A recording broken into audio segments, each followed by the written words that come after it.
Soal 6. Silahkan pause video untuk memahami soalnya. Begini analisis soalnya. Pernyataan Dewan Direksi, apakah ada beda rata-rata pembelian impulsif? Dan pertanyaan soal, apa kesimpulan Anda dengan menggunakan tingkat keyakinan 0,95 menandakan bahwa kita diminta melakukan pengujian hipotesis beda rata-rata. Dan pengujian keberadaan beda akan bersifat dua arah dengan nilai di sisi kanan tanda sama dengan adalah 0 karena yang diminta sebatas beda rata-rata tanpa menspesifikasikan berapa besar bedanya.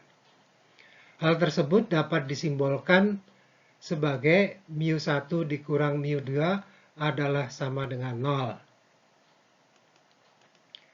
Pengujian hipotesis beda rata-rata memerlukan adanya nilai-nilai varians populasi yang bila tidak diketahui dapat didekati dengan nilai varians sampelnya. Namun perlu ada informasi apakah varians populasi mereka itu sama atau berbeda. Bila tidak ada pernyataan tentang kesamaan mereka, maka dapat diasumsikan bahwa mereka sama. Selain itu, metode yang akan digunakan saat ini memerlukan asumsi bahwa distribusi nilai belanja impulsifnya adalah normal. Mari kita jawab. Disajikan data dan kesimpulan dari lembar terdahulu. Jawaban pertanyaan A. Yang diminta soal adalah melakukan pengujian hipotesis beda rata-rata populasi dengan tingkat keyakinan 0,95 pada situasi sigma tidak diketahui namun diasumsikan sama. Disajikan prosedur umum pengujian hipotesis beda rata-rata populasi dengan distribusi normal. Dimulai dengan desainnya. Sebagai pengujian dua arah, maka kriteria penolakannya menjadi demikian. Daerah kritisnya ada di kiri dan kanan. Selanjutnya adalah statistik uji.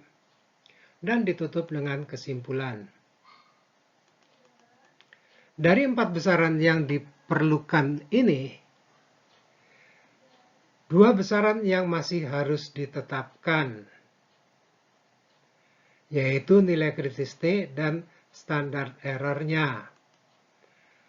2 lainnya tersedia dari lembar terdahulu. Mari kita cari nilai-nilai mereka. Pertama adalah nilai kritisnya. Dia adalah ini. Dengan derajat bebas pada asumsi kedua varians populasi yang tidak diketahui namun diasumsikan sama adalah sebesar N1 plus N2 dikurangi 2. Sehingga diperoleh nilai kritisnya adalah sebesar 2,179.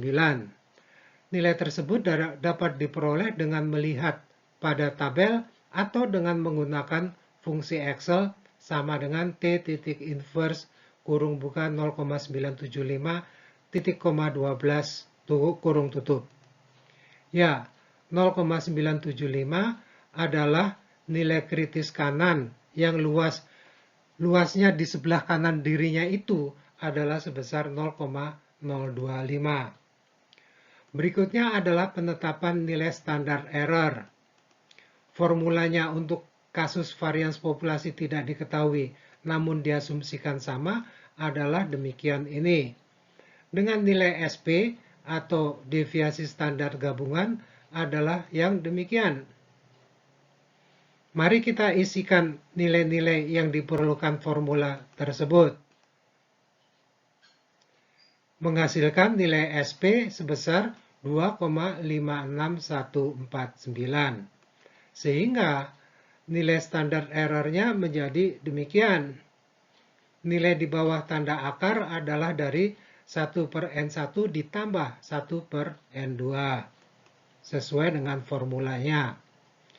yang dapat diselesaikan untuk menghasilkan nilainya sebesar 1,38336.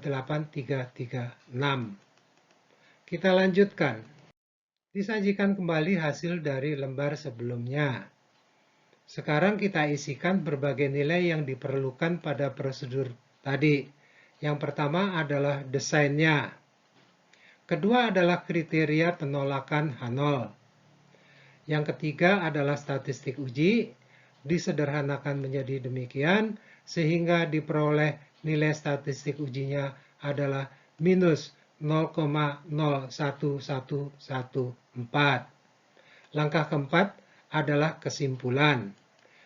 Nilai statistik uji ada di daerah gagal menolak H0, sehingga disimpulkan bahwa pengujian ini gagal menolak H0.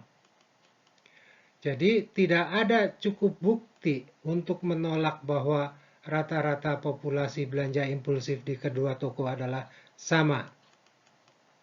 Secara diagramatis, alasan gagal menolak H0 itu dapat ditunjukkan sebagai berikut. Ini adalah distribusi sampling beda rata-ratanya dengan daerah kritis diwarnai merah.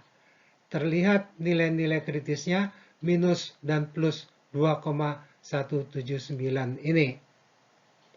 Sedangkan nilai statistik ujinya dalam skala T adalah sebesar minus 0,01114